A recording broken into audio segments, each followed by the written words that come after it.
I am Inspector, and I solved mystery. Welcome to my new case. I remember the smell first, though I could not name it then. A mixture of polish and damp wool, clinging to the corners of the narrow room like something unwilling to depart. The chambermaid, nervous and almost apologetic, told me she had noticed the shoes beside the bed that morning.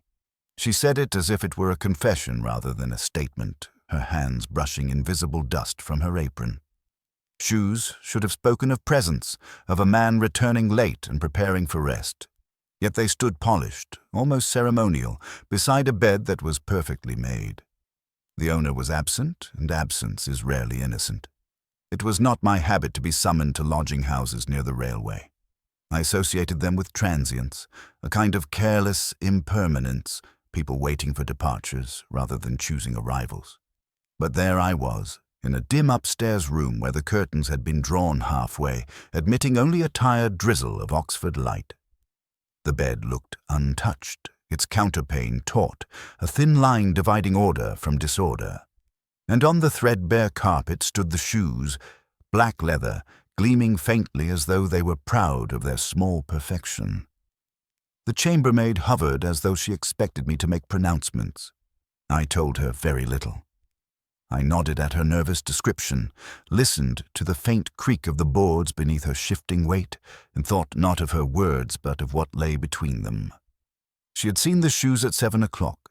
She had expected to find the room otherwise disturbed. She had not.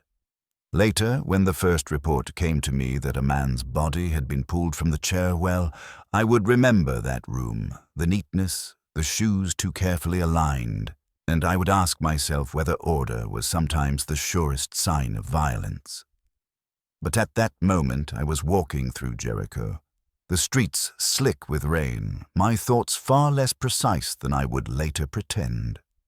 A phrase from Schubert was circling in my mind, its cadence incomplete, a quartet I had listened to the night before with the lights extinguished. It is always the incomplete that lingers longest. The city smelled of wet stone and bicycle grease. Young couples hurried under umbrellas. Pigeons sulked under eaves. And I, a man with too many unfinished crosswords in his pocket, thought of chance. What drew one to a certain street, a certain lodging house, a certain death? Was there design, or merely accident dressed in logic after the fact? I paused at a corner shop and stared without interest at the headlines. Political scandals, a football score, a strike threatened. Nothing of shoes by beds or men missing from their rooms. Yet the shape of it was already present, hovering at the edge of my thoughts like a shadow one cannot dislodge. The station clock struck the quarter hour. I remember because I counted it, not out of necessity, but habit. In the smallest details, order sometimes announces itself. 4 chimes, each separated by silence. Much like those shoes. 2 objects beside each other, separated by a small, inexplicable void. Lewis met me later that morning, his face open, apologetic, eager to please. He asked whether it amounted to anything. I told him it amounted to nothing more than a pair of shoes. Yet I heard my own voice hesitate, caught by the faintest tremor of uncertainty. The shoes were polished, too well almost. I had not missed the faint residue of polish beneath the laces, a small globule where cloth had not reached. Someone had prepared them with a care bordering on ritual. Men of scholarship seldom trouble themselves with polish. I know, I'm one. The chambermaid's eyes had betrayed her puzzlement. She said she had never seen them so carefully aligned before. She had used the phrase lined up like soldiers, and I could not help but think of men absent from roll call, of uniforms folded in trunks, of lives abruptly concluded. By the time the body was discovered, I had half forgotten Schubert. The shoes had displaced him. They marched through my mind with their mute authority, demanding explanation. And yet, as I sat in the pub that evening with a pint I scarcely tasted, I thought less of explanation and more of absence. It is absence that unsettles us most. The silence where a voice should be, the bed unslept in, the shoes polished for a journey never taken.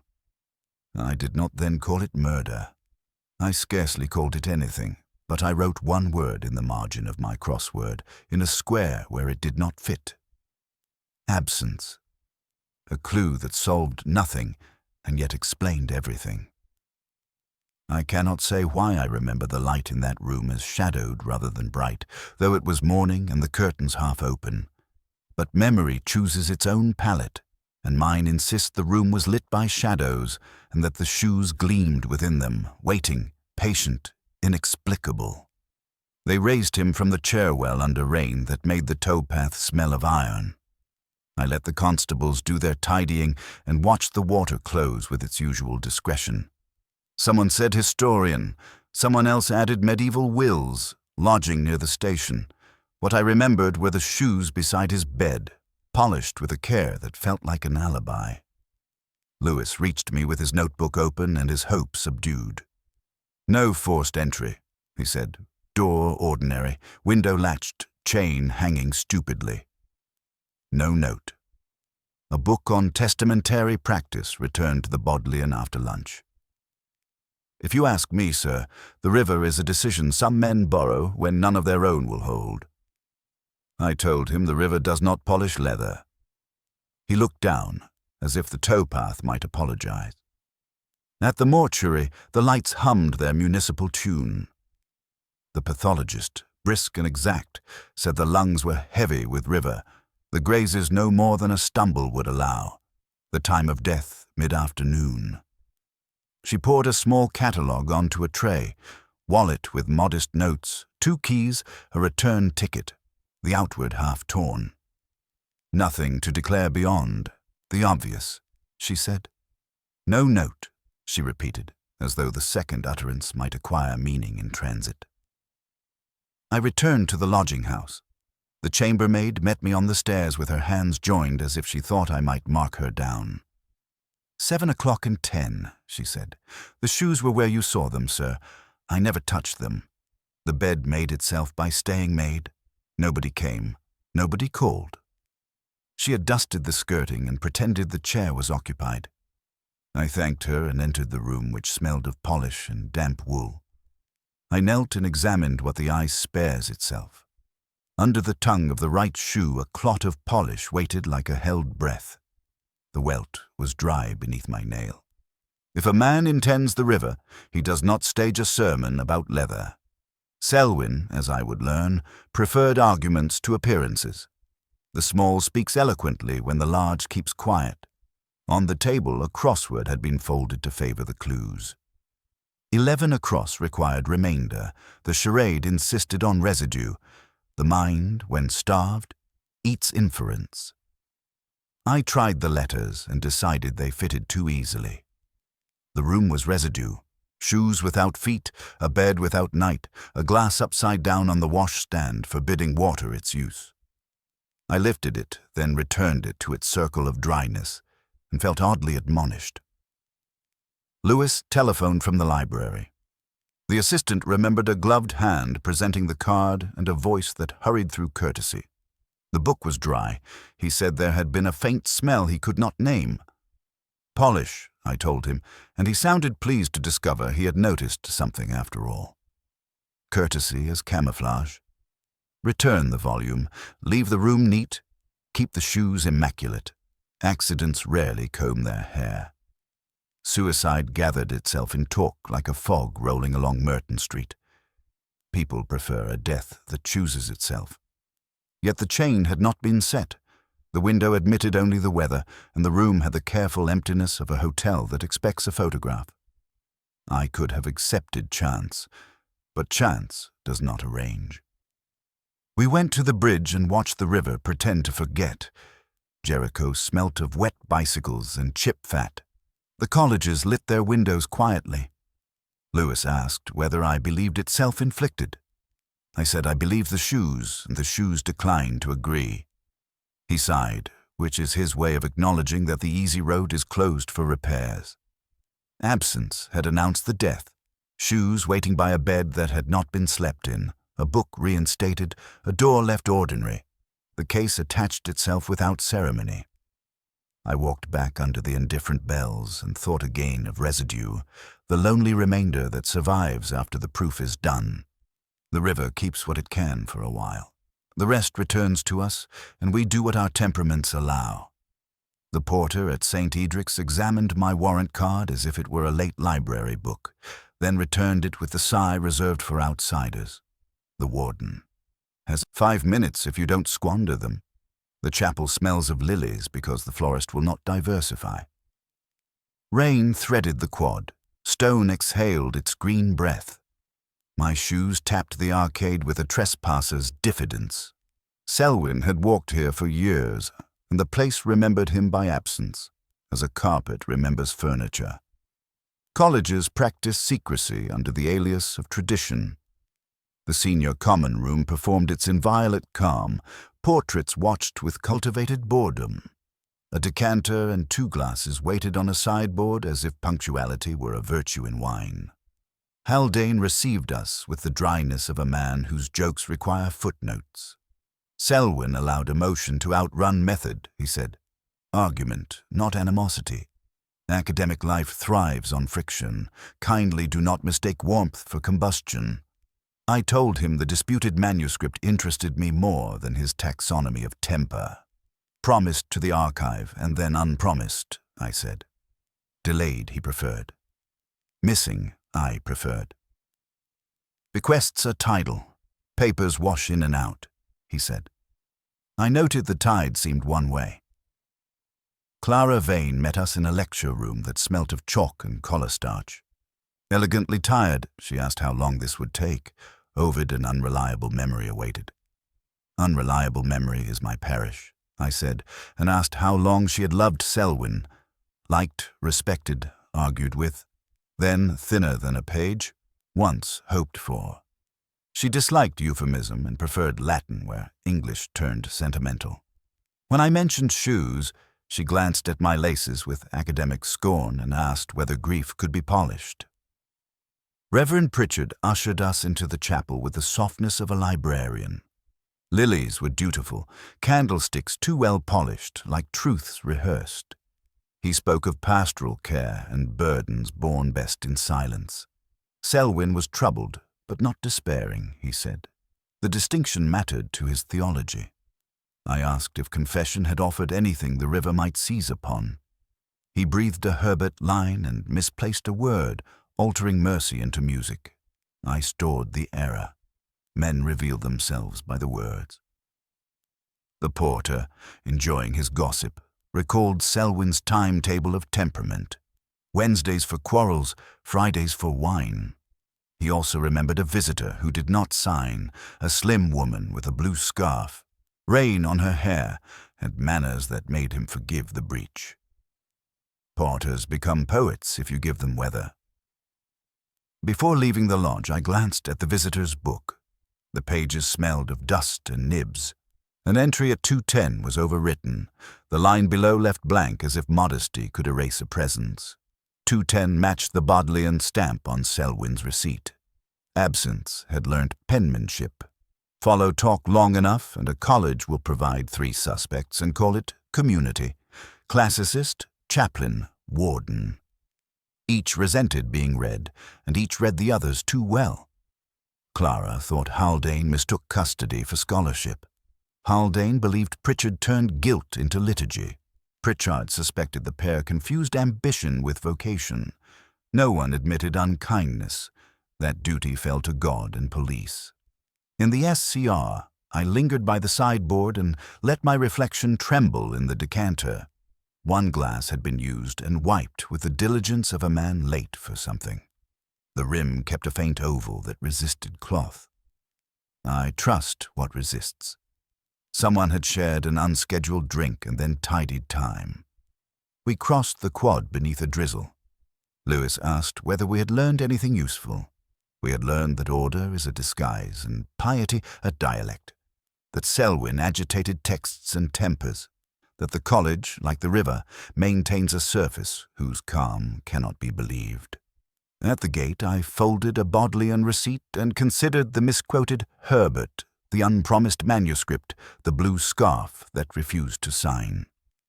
The practice bell rang with industrious doubt. I left at last with minutes unspent, in the sense that St. Edric's was a room of shadows in which someone had wiped a glass and walked away. Lewis returned with the measurements as if bearing a verdict he disliked. Half a size too small, he said, placing the card as though it might renegotiate. I looked at the figures and felt the room tighten. There is grammar even to leather, and this pair declined to conjugate. That morning I had been worrying a crossword, the broadsheet folded into private geometry. Steps taken in absence? The clue refused obedience. I tried routines, rituals, traces, proxy. None behaved. I penciled nothing. Satisfaction can be a poor substitute for accuracy. Quietly, we returned to the lodging house, where rain had taught the staircase a new complaint this morning. The maid, braver by repetition, said Selwyn had received visitors, plural, during the last fortnight. She could not remember faces. Weather had smudged them. What she offered were accessories, a blue scarf that kept loosening, a hat left to steam on the banister, gloves laid palm to palm on the hall table like prayer. She had an eye for arrangements and mistrusted it. Arrangements are often more honest than memory, I said. Had the shoes ever stood elsewhere? I asked. Sometimes beneath a chair, she said. Once by the window, as if the street required discipline. On the morning of his death, they kept ceremonial guard beside the bed. Too exact, she said, as when a porter arranges luggage to soothe strangers. She apologized for inventing order. We are all amateurs of invention, I said, which pleased no one. Lewis, fishing gently for hope, mentioned that Selwyn suffered vertigo. A college nurse kept cards neat as hymn books. Her note said bridges troubled him. I went to the window and watched umbrellas tilt across Jericho. A man who mistrusts edges does not choose the river. He clings to banisters, counts steps, bargains with floors. If he went to water, someone steadied him. The room persisted in its sermon of dryness. The bed had not learned how to crease. The glass on the washstand still forbade water. I lifted a shoe and felt its certainty, half a size meaner than the foot that ought to own it, polished into rhetoric. Pressing the tongue raised a ridge, the memory of a broader attempt. Stage dressing shows its wire if you stand near enough. Some men wear tight shoes for vanity, Lewis suggested, then abandoned the thought mid-breath. Vanity chooses mirrors, I said, not torture. He mentioned a parcel delivered to Selwyn and returned next day with the address corrected, the handwriting upright, schoolroom careful. Returned, a word that had been haunting the case since the library. We visited the nurse. She kept her office with ledgers calm. Selwyn disliked heights, she said. The lock path made him nauseous. He took the long way to avoid the bridge. Once she lent him a stick for a dizzy spell. He returned it with thanks and a small book of Latin epigrams, which she had not read. People who ignore their gifts often deserve kinder endings than they receive. The crossword waited. Steps taken in absence would not resolve. Effigy occurred to me again, inadequate yet stubborn. The grid remained a rebuke in silent squares. Meanwhile, the shoes answered more than they asked. They told me someone had considered the impression a room makes when photographed. They told me neatness can be a signature worn by those who fear the smudge of ordinary living. We left with very little and far too much. The rain thinned to suggestion. The cobbles resumed secrecy. Lewis asked whether suicide still satisfied. Satisfaction, I said, is the enemy of coherence. Somewhere a bell rehearsed Compline long before its time. I looked down at my own shoes, dull as principles, and felt the case tighten again by half a size. What does not fit instructs more than what fits. The river would soon return what it had been asked to keep. The college would ration truth. The lodging house would remember Polish, and the scorch of a lamp turned low. Steps were being taken, certainly, but not by the man whose shoes waited like obedient servants. Absence had legs, and it was already several paces ahead. The letters arrived in 2 shabby bundles, ribboned with a librarian's pity. I opened them like a man disarming mouse traps. Selwyn wrote slender, in a hand that disliked exuberance. Others wrote at him with the careful pomposity of academics rehearsing friendship. Nothing bled, yet everything bruised. Halfway down the second bundle lay a page that smelt faintly of old ink and fennel soap. Latin, crisply set out as if an altar demanded symmetry. I read once, understanding almost nothing, then again, and felt the splinter take. Horace, pressed into service, but injured in transit. Non omnis moria rendered without its shadowing pause. The phrase clipped, the cadence reduced to cleverness. Whoever wrote it prized quotation more than truth. Horace requires air between the words. I copied the line into my notebook and left margins wide for doubt. Misquotation is a confession that prefers grammar to guilty throat. It told me the writer loved appearances and that love had taught a bad habit. Lewis came with news that smelled of frying onions and speculative romance. A dinner, he said, Selwyn and a woman unknown, a little restaurant off the Cowley Road where cutlery is hopeful and wine resigned. The proprietor remembered a scarf, blue, and a bill paid by the gentleman with hands that trembled. Not age, he said, more like carrying something hot too long. Outside Oxford, perhaps, Lewis said. Accent not local, pockets neat. We both agreed that neatness had become a suspect. Clara Vane gave me 15 minutes in her office, where Latin authors stood like jurors, eager to convict their readers. Selwyn was depressive, she said, and experienced the world as if in translation. I asked how she knew. Because he told me, and because men who drown don't surprise me. She delivered the line as though marking an essay, competent, cool, faintly bored. A rehearsed paragraph is a room devoid of dust. I distrust rooms that don't sneeze. He mentioned a woman. I ventured. She slid her gaze to the window where rain auditioned for melancholy. He mentioned many women, she said. None who stayed. I told her the letters suggested otherwise.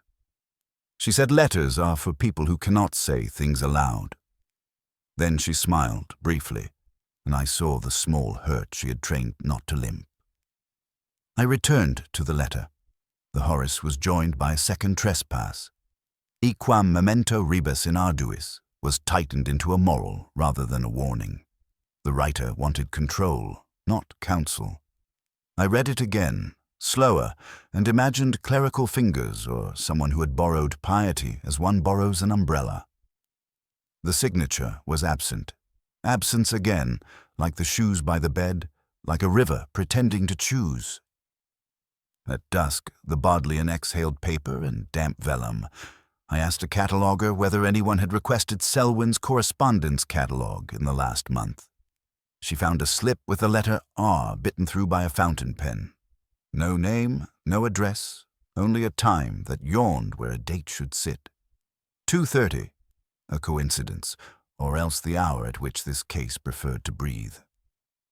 Lewis telephoned from the restaurant. The proprietor recalled a tiny argument about change. The woman insisted on paying her share. The man resisted, then folded. Gentlemen fold differently when they mean it. This one folded like a habit. I walked back through the drizzle, repeating Horace in my head the way one hums a quartet to test whether the memory is lying. The misquotation lingered. Some mistakes are deliberate, deployed like curtains to control light. I thought of Clara's fluent indifference, the trembling hands, the blue scarf, and the letter's careful arrogance. In my notebook I wrote 3 words, steps in absence. The crossword had been taunting me all week. Now the letters arranged themselves with the confidence of furniture returned to its old positions. Misquotation, rehearsal, dinner. An unseen hand arranging a room, removing fingerprints by polishing the furniture too well. I closed the book and let the ambiguity remain, elegant as Latin, cruel as memory. I poured a small whiskey and listened to Rain translate Oxford into patient, forgetful, and necessary silence. The senior common room at St. Edric's performs serenity the way an actor bows, practiced, faintly weary, ready to resume at the slightest cue. Rain worked at the windows in small, scholarly fingers.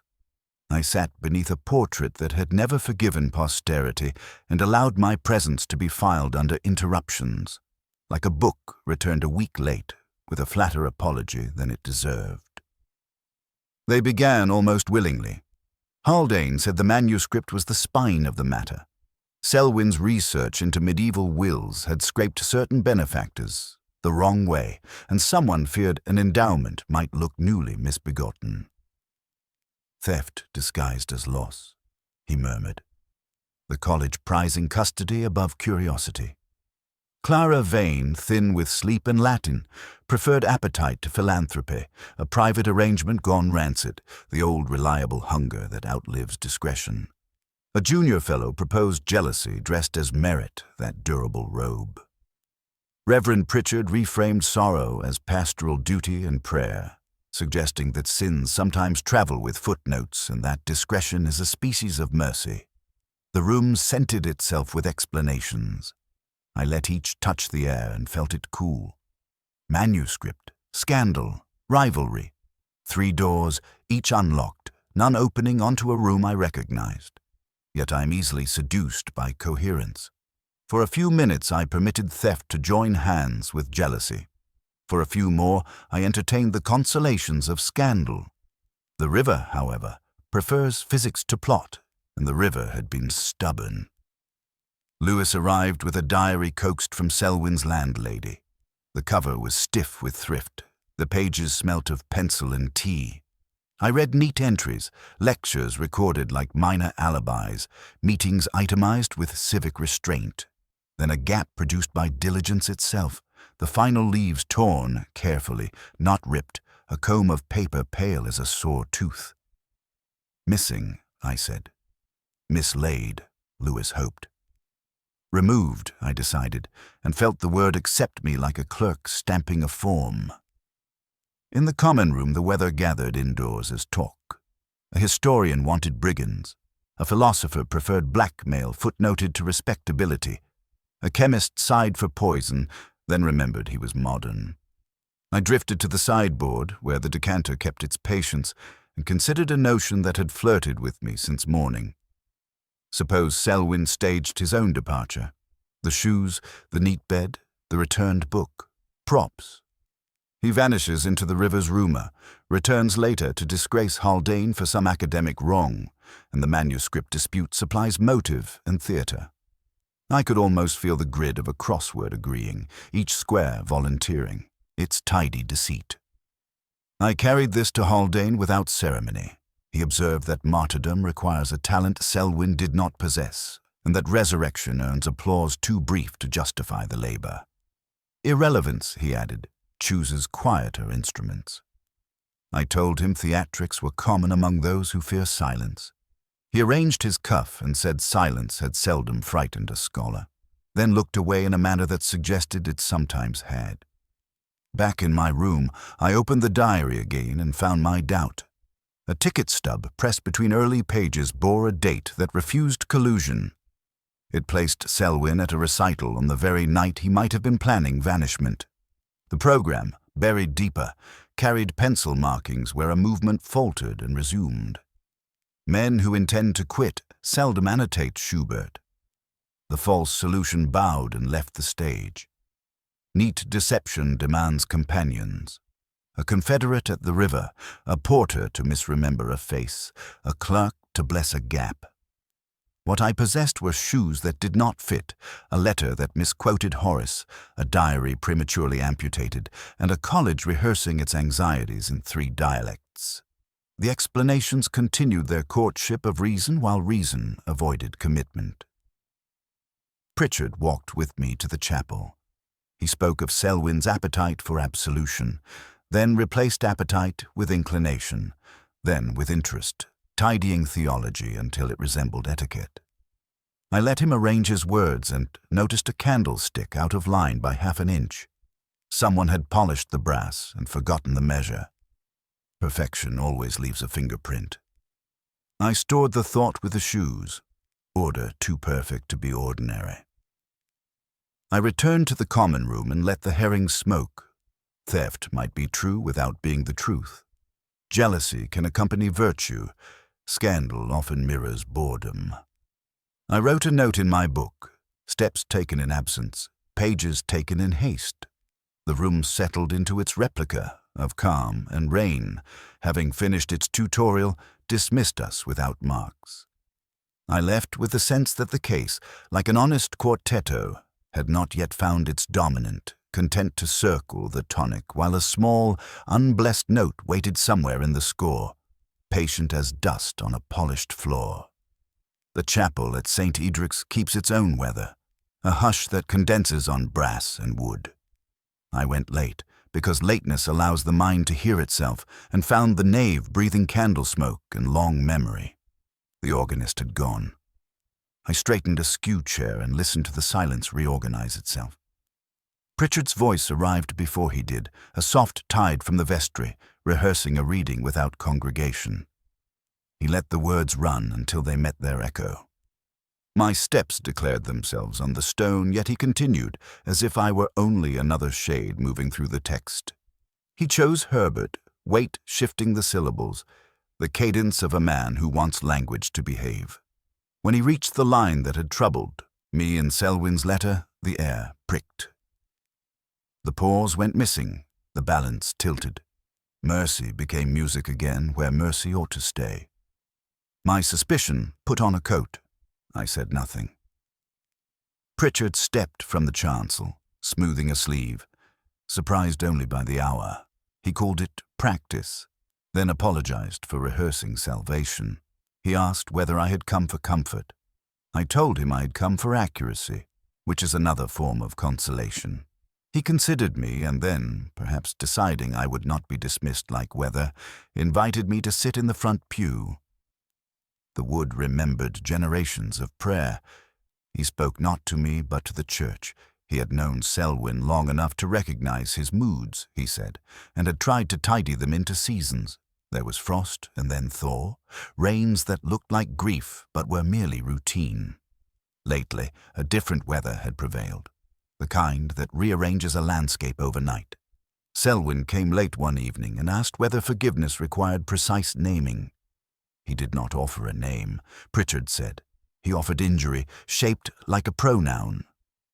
You recited Herbert in the wrong place, I said, or rather in the right place with the wrong stress. He smiled at the altar cloth. He had learned poetry backward through sermons, he said. Sometimes the text resisted his staging.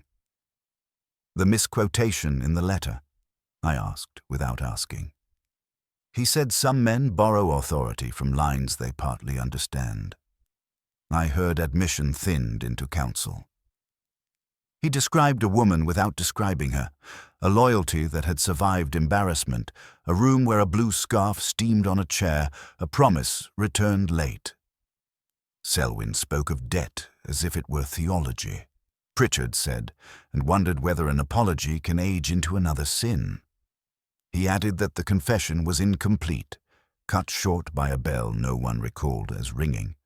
The candles made their economy of light. I watched wax curtsy to brass and considered what happens when men arrange their lives like altars. The shoes beside the bed had been an offertory too neat for chance. The letter had dressed mischief in Latin. Now a priest retuned Herbert to suit his key. Accuracy kept asking for a hearing. Did Selwyn fear the river? I asked. Pritchard allowed that he feared many crossings, and that vertigo is a body's way of telling the mind to come back later. He said Selwyn stood at the threshold of things and found thresholds persuasive. You hear how it sounds, I said.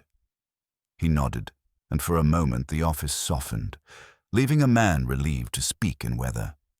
He reached for a candlestick and set it straight, then stopped as if recognizing that perfection makes a noise. A woman he wronged long ago, he said, and left the rest unblessed. He would not, or could not, give me her name. Perhaps he feared turning guilt into gossip. Perhaps he had none to give.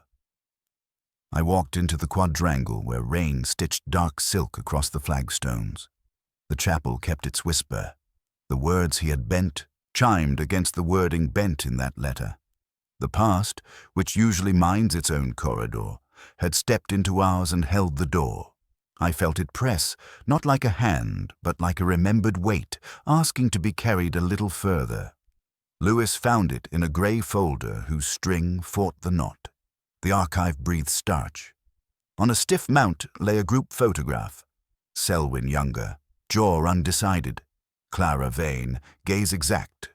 A third man I could not place, and a woman half a pace aside, present but not competing. The print had lost colour, yet kept a faint blue in her scarf. The caption offered only St. Edric's, fellows and guests. No year. In pencil, timid and half-erased, AR pointed toward the woman. I asked for the accession ledger. A clerk's neat hand began red, and lost nerve. Redmayne arranged itself with the certainty of a crossword whose crossers refused dissent. Lewis said the librarian remembered a student who went down early. Family business. On the ledger's margin, a faint 2:30 had been rubbed almost away. The same hour kept appearing like a watermark no one meant to print. The porter approved like a man pleased to be consulted. She returned once, he said, on a day of unhelpful rain, carrying a brown parcel. Worked with books, not much for chatter. His hands mapped a route better than his tongue. We followed it to a narrow street where damp made spines mutter. Outside, bicycles ticked under eaves, and the quad smell followed us into town, stone, wet paper, and obstinate patience of libraries. The shop had modest authority, a bell that mumbled, a counter worn smooth, shelves bowing a little. Behind the till, a woman turned a page. The face from the photograph had clarified rather than altered. I gave my name. She let the afternoon stretch. Anne Redmayne arrived as a solution more than a discovery. She said Selwyn had visited twice in recent weeks. The first touristed memory, a window that never shut, cigarettes the porter still hates. The second brought what she called unfinished business. He wanted to set something straight. She let him keep his dignity and kept the account. What remained between them, I asked. She counted quietly. Once there had been affection. He was precise with texts and approximate with people. She had learned the arithmetic of balanced days. The shop gave her order. Grief, like dust, worked when allowed to settle. Tea arrived. He returned a slim Horace borrowed and never confessed, its margins in a tidier hand than his. He called it interest. She called it settlement and shelved it. I thought of the misquotation in the letter and the chaplain's bent cadence and felt the past start to press. On a lower shelf, a photograph lay face down. I righted it. Caps and gowns, and a man beside her, already turning into blur. Anne set the frame down again with a small, competent motion. "Did he mention the river?" I asked. She let the question idle, then said he spoke of crossings. Thresholds, not water. Bridges made him bargain with floors. He changed his shoes at the door. They were narrower than she remembered, polished to a clarity the boards noticed. She did not fuss about footwear. That is why I believed her. The bed guarded by shoes returned to me like a misquoted line beginning to sting into sense. Lewis wandered among pamphlets and found a ledger. Selwyn had bought a small tract on benefactions the day before he died, paid in exact coins, initials brisk and tidy. Men on the verge of absence still buy trifles. The world offers no rehearsal notice. Or else he insisted on ritual because control had begun to leak. At the door, she said love had once made her late for everything, and that she had mended her watch. She had not forgiven him. Forgiveness implies surplus, and she dealt now in exact accounts. Unfinished business, she repeated, and the phrase sounded like furniture shifting behind a wall. We left under rain newly promoted to weather.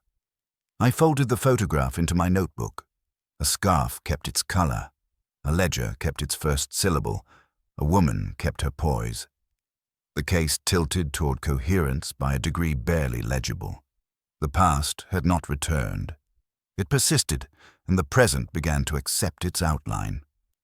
The photograph sat warm in my pocket like a coin that had decided to stay. I walked back to Anne Redmayne's shop under an afternoon that pretended not to rain. The bell made its shy complaint, and the air answered with leather, dust, and paper. She looked up as if time had been waiting beside her till.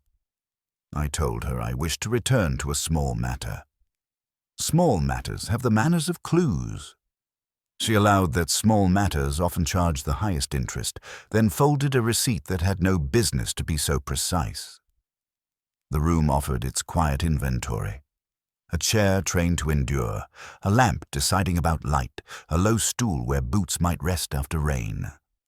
On the stool, a pair of shoes sat with the authority of the well-made, narrow, last, extended quarter, stitching prouder than English convention recommends. I paused as if memory had tripped and pretended to admire bindings. "Your brother has a modest taste," I said to the room more than to her, and the room did not argue. She turned a page, but not her head. "He keeps a second pair here for weather," she said. "He dislikes squeaking his work into the shop." The make was uncommon. I had checked the trademark in a cobbler's directory that morning. The dimensions, too, recalled themselves with impolite accuracy. Half a size narrower than Selwyn's measurements, precisely the misfit placed beside that bed like a tidy rebuke.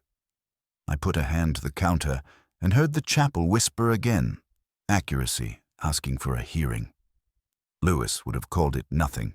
I called it a hinge. Small hinges turn large doors. The shop kept its breath while I checked a lace for the flattened place that betrays different fingers. It was there, faint as a frown. The leather remembered a broader foot that had tried and wavered. Anne waited for the question I had not earned. I asked it anyway. "Your brother disliked Selwyn." She corrected, disliked with despised, then softened the word into weather.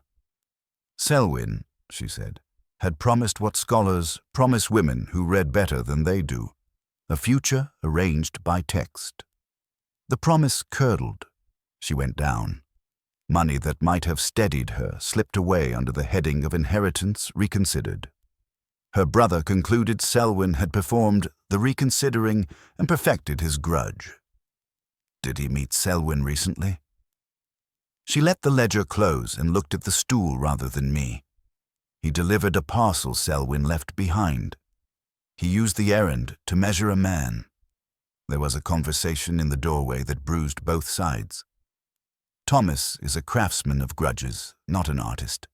He does not imagine. He remembers. I told her about the shoes beside the bed.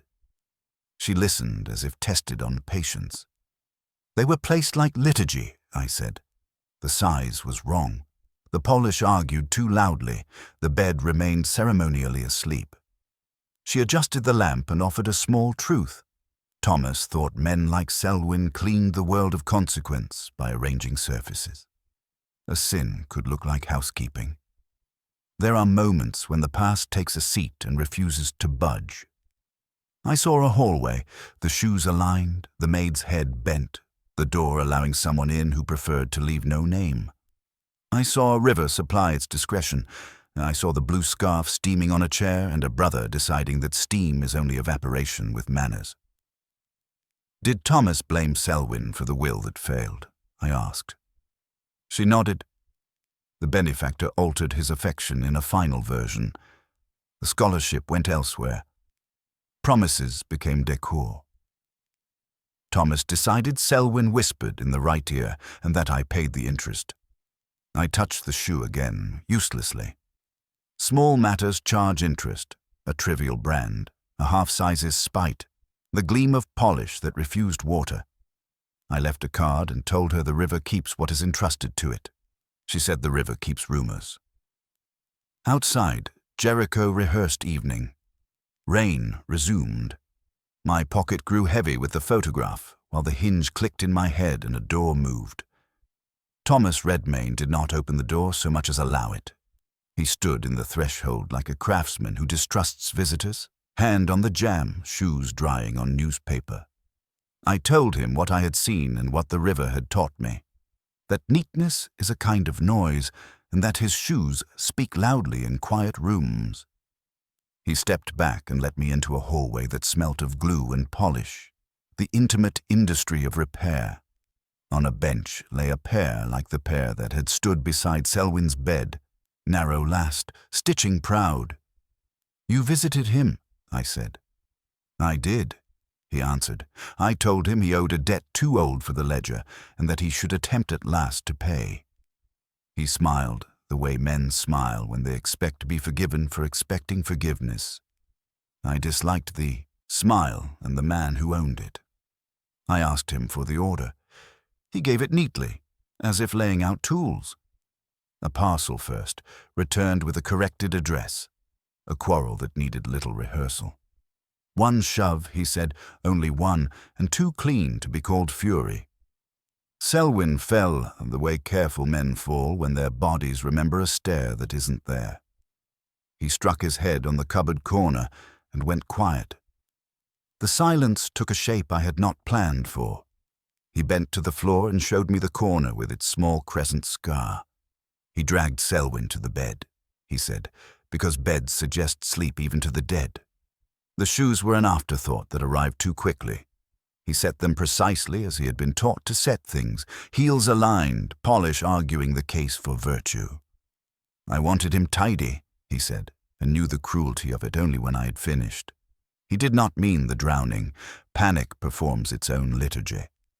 He carried Selwyn down the stairs with the humiliating awe we grant to bodies. At the river, he tried to release the story gently into motion, the way one frees a snagged thread. He succeeded only at horror. The current completed what ineptitude began. I asked him about the shoes again, because the smallest detail is often the truest. He said he tried Selwyn's own, found them slack and disobedient, and hated the looseness. So he chose his spare pair, the narrow make he trusted, and left them like a signature. "And Anne?" I asked, because the question had waited in every room. He looked at the bench as if expecting it to offer absolution. "She understood later," he said, "not in words, but in the kind of inventory love keeps. She closed the door upon knowledge and stored it with her other salvaged things. She believed I had acted for her, which is almost true, and therefore unforgivable." He did not ask for mercy. He asked for accuracy. I wrote his words into my notebook, where they looked like a confession drafted by an accountant. Lewis arrived with the restraint he reserves for corners like this and stood in the doorway, while the hallway silently measured us. I told Thomas the river accepts everything and forgives nothing. He nodded. Then I asked whether he had ever misquoted a poem. He said he mismeasures, not misquotes. I believed him and felt the letter return to the chaplain, and the chaplain to his borrowed line. We walked him into the evening. In the shop, 2 pairs waited on their newspaper islands, drying. I thought of Anne shelving Horace and of the shoes by the bed that had argued, too fluently, for virtue.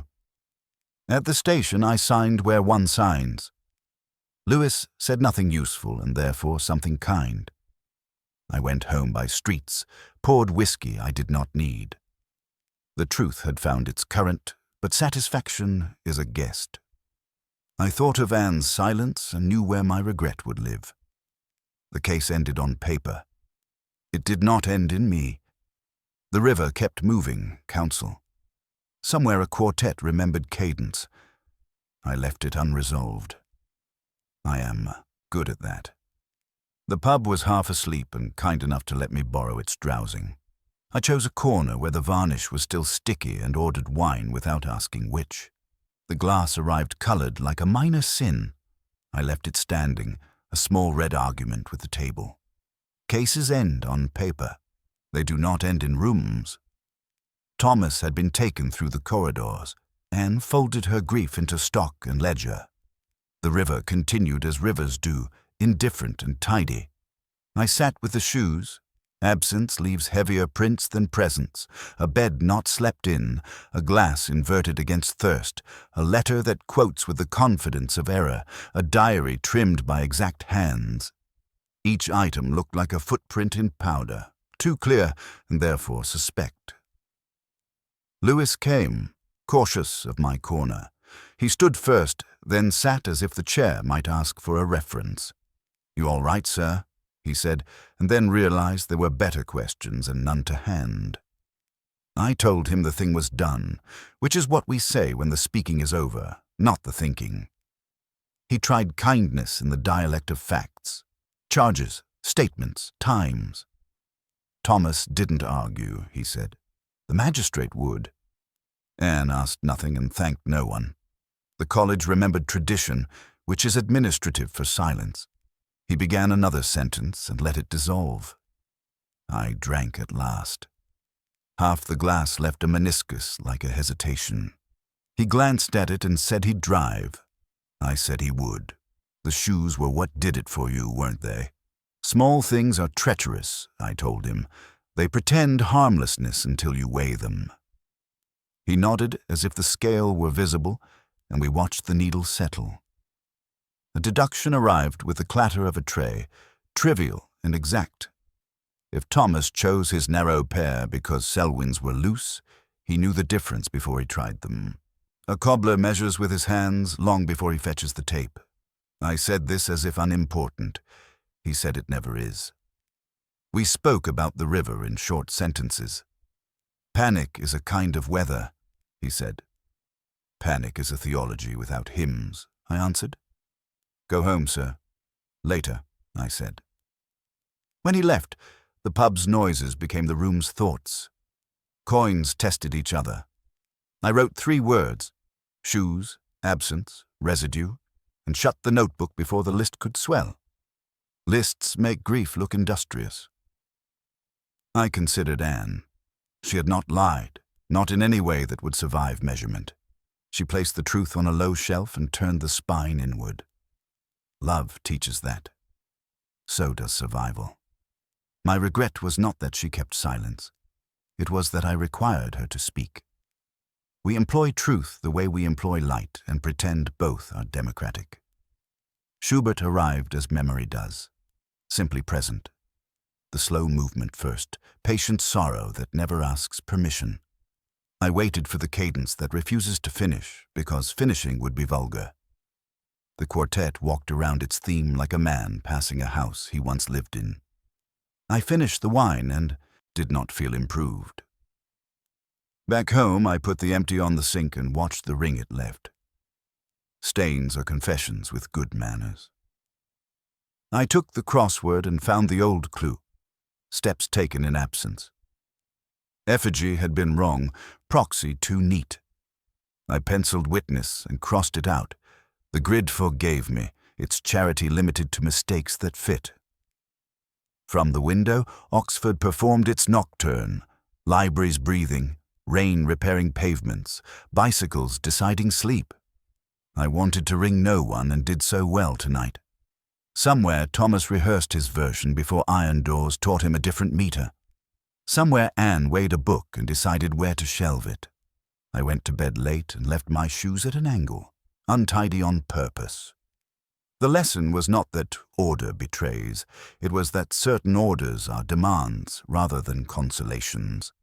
The room approved my disorder. I turned off the light, and the Schubert cadence stayed where it belongs, unresolved, faithful to its incompletion. I took Selwyn's letter from the envelope as if I were opening a window that stuck. The paper had grown brittle from our attentions. I read it once, then again, and then as slowly as a man retracing steps to be certain the mistake was his. The Latin still wore its borrowed solemnity. At the end, where confession should find a modest chair, the line arrived with its error intact. We shall not return again. Horace leaves a pause. Selwyn's correspondent removed it as if the distance between knot and return had offended the writer. I went out because rooms magnify memory. Oxford had been washed and set to dry. The streets shone with the diligence of rain. Bicycles leaned like italic notes. College windows kept their honeyed watch. I walked past the river's quiet industry and decided not to greet it. It knows what it keeps. A deduction, small as lint, clung to my sleeve. The letter's hand had imitated scholarship by erasing hesitation. Accuracy tolerates pauses. Deceit hurries them away. I thought of the chaplain's cadence, the breath misplaced, the apology unmade. Men confess to themselves first, and in that rehearsal they reveal the truth they will later omit. In Jericho, the smell of warm bread competed with damp coats. A porter swept a square of pavement he knew would be dirty again by vespers. I envied his compact theology. I tried the line once more under my breath. We shall not return again. The grammar insisted on a door locked from both sides. Yet people return.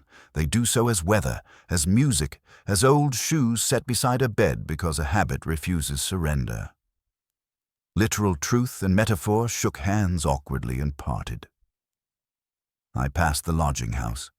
The blinds were partly raised, as if propriety had nodded off.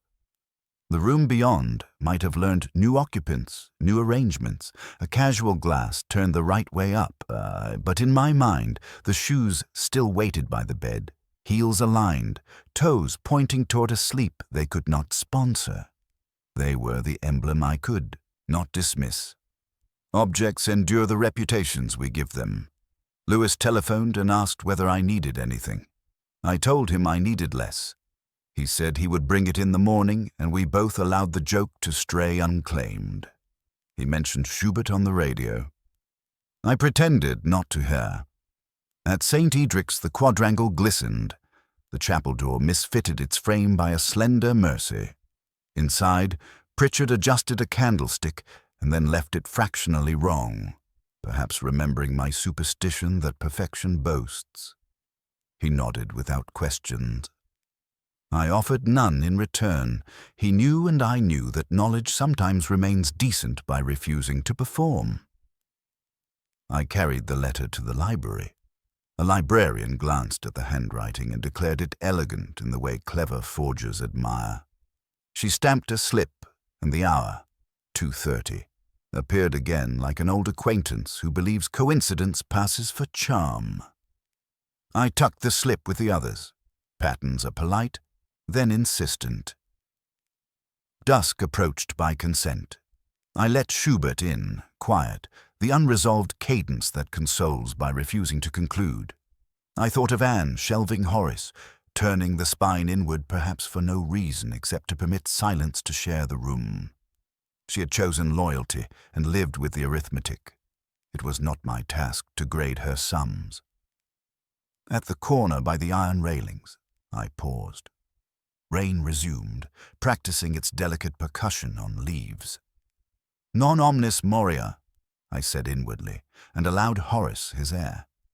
The letter had mistaken finality for style. The truth was untidier. Part of Selwyn remained. Part did not. The river observed its office. The shoes retained theirs. I went home across the cobbles. I left my own shoes neither parallel nor companionable, merely abandoned where tiredness proposed. The room approved. I placed the letter in a drawer and did not lock it. Outside, the colleges dimmed to embers. The city exhaled.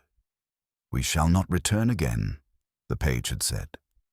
I returned to the bed and did not sleep. I listened to Oxford breathe.